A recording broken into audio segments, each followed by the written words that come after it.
Hello students. आज हम maths 12th के इस सेट फर्स्ट के 5 मार्क्स के क्वेश्चनों को हल करेंगे। तो इसका क्वेश्चन नंबर 5 है, निम्नलिखित सभी खंडों को हल कीजिए। इस क्वेश्चन में प्रत्येक जो खंड है वो 5 नंबर का है। तो इसका पहला भाग देखते हैं। दिया गया सारणिक जो है हमें इस संख्या के बराबर सिद्ध करना है। तो इसमें क्या है, सबसे पहले हम देख रहे हैं कि ABC को कॉमन लेना है। तो हम क्या करते हैं, इस पहली वाली इस कॉलम में से, जैसे ये C1 कॉलम है पूरा यहाँ से यहाँ तक ये, और ये कॉलम है C2 और ये कॉलम है C3। यानी हम C1 से कॉमन लेते हैं A और C2 से कॉमन लेते हैं B और C3 से कॉमन लेते हैं हम C। तो हमें ये क्या मिलेगा, ये हो जाएगा ABC कॉमन।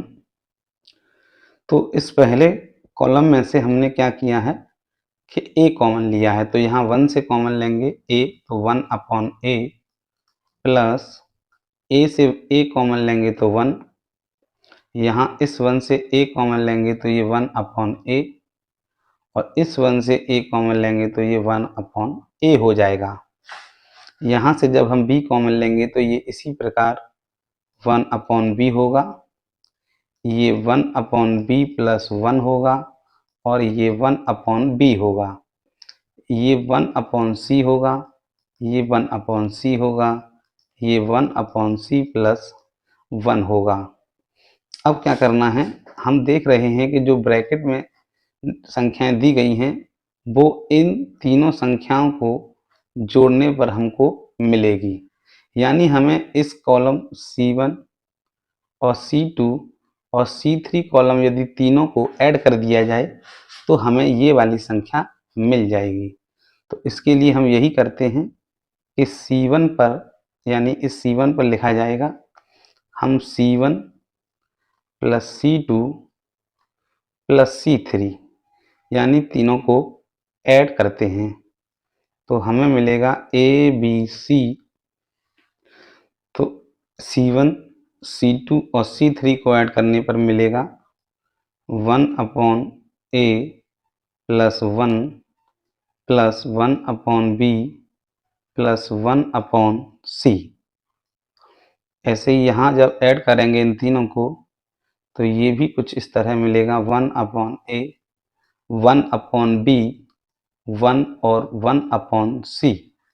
जब इन तीनों को ऐड करेंगे तो ये मिलेगा 1/A plus 1/B plus 1/C plus 1। ये C2 और C3 कॉलम ज्यों का त्यों उतारेंगे, 1/V 1/V प्लस 1 और 1/B, ये 1/C 1/C 1/C प्लस 1। आगे ABC ज्यों का त्यों, इस कॉलम में से ये डिजिट और इसमें ये और ये तीनों ही जो संख्याएं हैं ब्रैकेट में ये समान हैं, इसलिए ये तीनों यहाँ कॉमन आ जाएंगे। 1/A plus 1/B plus 1/C और प्लस 1, ये सभी यहाँ कॉमन आ जाएंगी। कॉमन लेने के बाद अब यहाँ बचेगा 1, यहाँ भी 1 और यहाँ भी 1।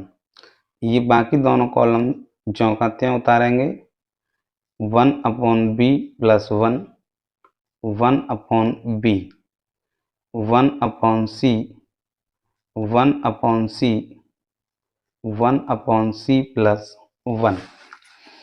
इसके बाद अब हम क्या करते हैं, हमें क्या करना है, ये जो दिया है आगे यही आंसर लाना है, मगर इस सारणिक का मान हमें 1 करना होगा। तो इसके लिए जब हमें एक ही कॉलम या एक ही रो में जब हमें 3 1 दिखाई दे रहे हैं तो इनमें से 2 को 0 कर लिया जाएगा। इस 1 में से इसको माइनस कर देते हैं और इसमें से इसको, या हम ऐसे कह सकते हैं ये हमारी R1 है पहली रो, ये दूसरी रो है और ये तीसरी रो। तो हम क्या करते हैं, इस पहली रो में से दूसरी रो को माइनस करते हैं और दूसरी में से तीसरी रो को माइनस करते हैं। यानी हम क्या करते हैं कि R1 पर हम R1 माइनस R2 कर देते हैं और R2 पर R2 माइनस R3 कर लेते हैं। तो हमें ये मिलेगा, आगे जो भी है वो सेम रहेगा, 1/A plus 1/V plus 1/C plus 1। जब हम इस R1 में से R2 को माइनस करेंगे तो यहाँ 1 में से 1 माइनस करने पर मिलेगा 0। यहाँ इसमें से जब इसको माइनस किया जाएगा तो 1/B और 1/V कैंसिल हो जाएगा और ये -1 हो जाएगा, यानी केवल हमें -1 मिलेगा। जब 1/C में से 1/C को माइनस किया जाएगा तो यहाँ हमें 0 मिलेगा। ऐसे ही हम जब R2 पर क्या करेंगे, R2 से R3 माइनस करेंगे तो यहाँ 0 मिलेगा। यहाँ जब हम इससे इसको माइनस करेंगे तो 1/B कटेगा और 1 बचेगा केवल। और यहाँ जब माइनस करेंगे तो माइनस के ये वाला -1 बचेगा। और जो तीसरी जो रो है उसे ज्यों का त्यों उतार लेंगे, 1/B 1/C प्लस 1। अब हम क्या करते हैं कि जब एक कॉलम में हमें 2 शून्य मिल रहे हैं और तीसरा जो है 1 है, तो इस ये हम क्या करते हैं कि इस शून्य के सामने का जो भी सारणिक होता है, केवल यही सारणिक इस पूरे दिए गए सारणिक का मान होता है। तो हम इसे ही उतार लेते हैं, बाकी सेम लिखेंगे, ABC 1/A 1/V 1/C plus 1। इस 0 0 के सामने का सारणिक जब उतारेंगे तो -1 1 0 और -1 मिलेगा। इसका मान हम जब हल करेंगे तो इसका मल्टीप्लाई होगा इसके साथ और 1 का मल्टीप्लाई होगा 0 के साथ, यानी इस सारणिक का जो मान होगा -1 और -1 का मल्टीप्लाई हो जाएगा +1 और -1 इंटू 0 -1, यानी इसका जो मान है वो हमें 1 मिल रहा है। यानी यदि इस सारणिक का मान जो है 1 हो जाएगा तो ये जो आगे बचा है यही क्या होगा, यही इस सवाल का आंसर होगा। 1/B 1/C प्लस 1, यही हमको क्या करना था, यही हमको सिद्ध भी करना था। यही हमको यहाँ देखिए क्या है, सिद्ध करना है। ये क्वेश्चन नंबर 5 का ख है।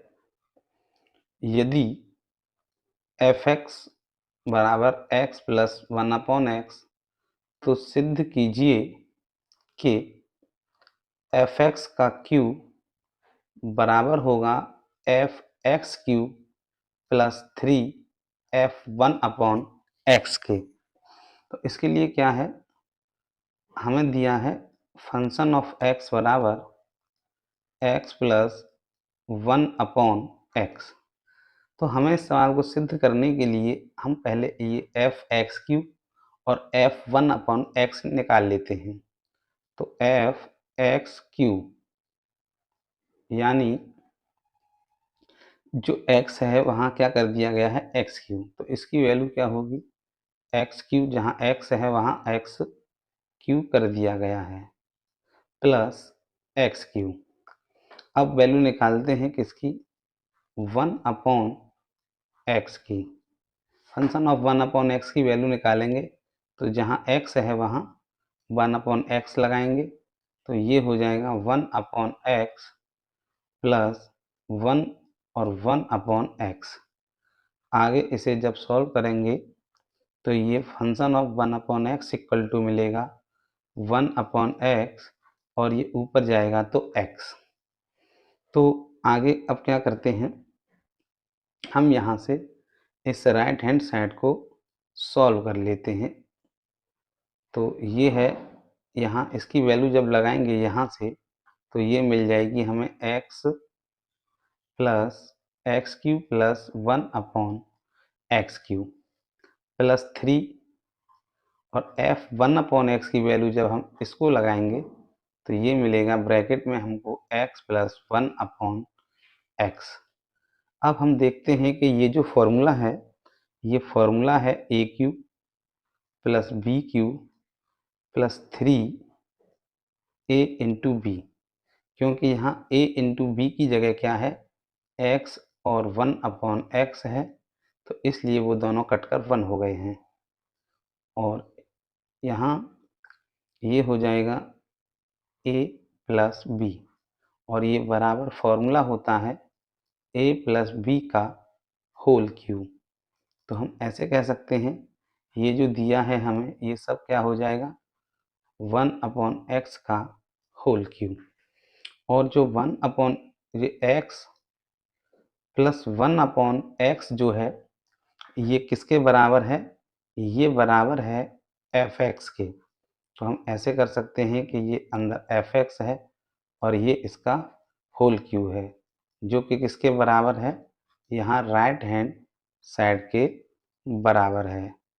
यही हमको क्या था, सिद्ध करना था। ये क्वेश्चन नंबर 5 का ग है।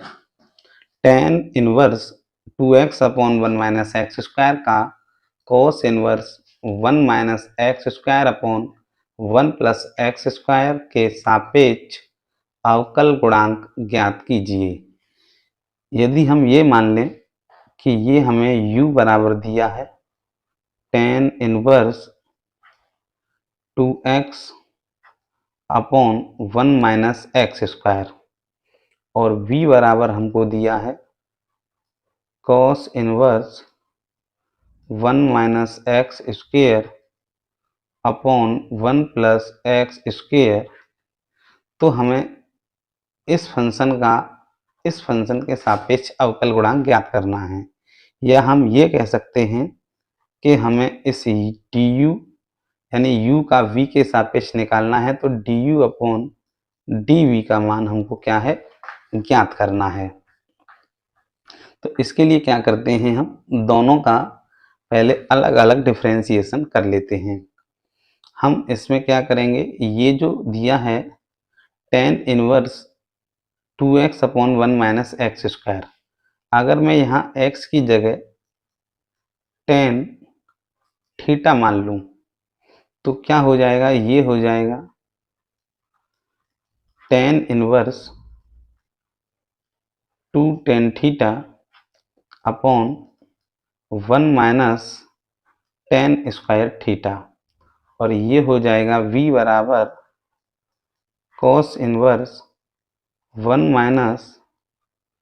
tan² theta 1 + tan² theta. u बराबर मिलेगा tan इनवर्स, ये जो फॉर्मूला है ये है tan 2 थीटा का, और ये जो फॉर्मूला है ये है cos 2 थीटा का। अब u बराबर, ये जब tan इनवर्स और tan है तो दोनों कैंसिल हो जाएंगे, ये बचेगा 2 थीटा, और ये v बराबर ये भी दोनों कैंसिल हो जाएंगे, तो ये मिलेगा हमको 2 थीटा। यदि x बराबर हमने जो माना था, यहाँ x बराबर हमने माना था tan थीटा, तो यहाँ से जब हम थीटा बराबर निकालेंगे तो ये हमको मिलेगा tan इनवर्स x। तो ये हो जाएगा u बराबर 2 tan इनवर्स x, और ये v बराबर हो जाएगा 2 tan इनवर्स x। जब इसका डिफरेंशिएशन करेंगे x के रेस्पेक्ट में तो du/dx बराबर मिलेगा 2 इंटू 1/1 + x², और जब v का डिफरेंशिएशन हम x के रेस्पेक्ट में करेंगे तो ये मिलेगा हमें 2 1/1 + x²। तो du/dy v ज्ञात करने के लिए हम क्या करते हैं, du upon dx upon dv upon dx ज्ञात कर लेते हैं, क्योंकि यहाँ ये dx जो है dx से कैंसिल होकर यही वैल्यू बचेगी। तो इसकी जो वैल्यू है वो कितनी है, वो है 2 इंटू 1/1 प्लस एक्स स्क्वायर, और इसकी जो वैल्यू है वो यहाँ से लगाएंगे तो 2 इंटू 1/1 प्लस एक्स स्क्वायर, 2 से ये 2 कैंसिल हुआ और 1/1 प्लस एक्स स्क्वायर से ये 1/1 प्लस एक्स स्क्वायर कैंसिल हो गया। हमें क्या मिला, du अपॉन dv बराबर मिला केवल 1। यही इस सवाल का आंसर है। ये क्वेश्चन नंबर 5 का घ है। यदि दो पासे एक साथ फेंके जा रहे हैं तो कम से कम एक 6 आने की प्रायिकता ज्ञात कीजिए। यानी दोनों पासों में से कम एक पासे पर 6 अवश्य आना चाहिए और अधिक से अधिक 2 पर भी आ सकता है। तो पहले हम क्या निकालते हैं, प्रतिदर्श समष्टि देखते हैं कि क्या होगी, कुल कितनी पॉसिबल संभावनाएं होंगी यदि दो पासों को एक साथ फेंका जाता है। तो हम जानते हैं यदि दो पासों को एक साथ फेंका जाता है तो पहले पासे पर 1 2 3 4 5 और 6 कुछ भी आ सकता है, और दूसरे पासे पर भी 1 2 3 4 5 और 6 कुछ भी आ सकता है। तो जब इनका हम कार्तीय गुणनफल से पता करेंगे तो टोटल जो संभावनाएं बनेंगी वो बनेंगी 6 गुणा 6 यानी 36। यानी एक के साथ ये सभी 6 डिजिट आ सकती हैं, फिर 2 के साथ, फिर 3 के साथ, इस तरह से ये 36 पॉसिबल जो है संभावना हैं। आगे अब हमें क्या ज्ञात करना है, कम से कम एक 6 आने की प्रायिकता। तो कम से कम एक 6, यानी कम से कम एक 6 का मतलब ये हुआ कि कम से कम एक तो आ ही सकता है, अधिक से अधिक 2 भी आ सकते हैं। तो देखिए किस तरह से आ सकते हैं। मान लीजिए पहले पासे पर 1 आए और दूसरे पर 6 आए तो एक 6 आया है। यदि पहले पासे पर 6 और दूसरे पे 1 आ जाए तो भी एक 6 आएगा। अगर पहले पासे पर 2 आए और दूसरे पर 6, या पहले पासे पर 6 और दूसरे पर 2 आए तब भी एक 6 आएगा। यदि पहले पासे पर 3 और दूसरे पर 6, या पहले पासे पर 6 और दूसरे पर 3 आए तब भी इसमें एक 6 है। यदि पहले पासे पर 4 दूसरे पर 6 और पहले पर 6 और दूसरे पर 4 आए तब भी एक 6 है। पहले पासे पर 5 आ सकता है, दूसरे पर 6 आ सकता है, और पहले पासे पर 6 और दूसरे पर 5 आ सकता है। इस तरह से ये एक एक 6 वाली हमारे पास संभावनाएं हैं, लेकिन कम से कम 6 एक के लिए कहा है, और ज़्यादा से ज़्यादा यदि 2 6 आएंगे तो एक 6,6 आ सकता है बस। तो इस तरह से हमारे जो अनुकूल संभावनाएं हैं वो कितनी हैं, 1 2 3 4 5 6 7 8 9 10 11, और जो कुल संभावनाएं थी वो कितनी थी, 36। तो किसी भी घटना की जो प्रायिकता होती है उसके लिए फॉर्मूला होता है अनुकूल संभावनाएं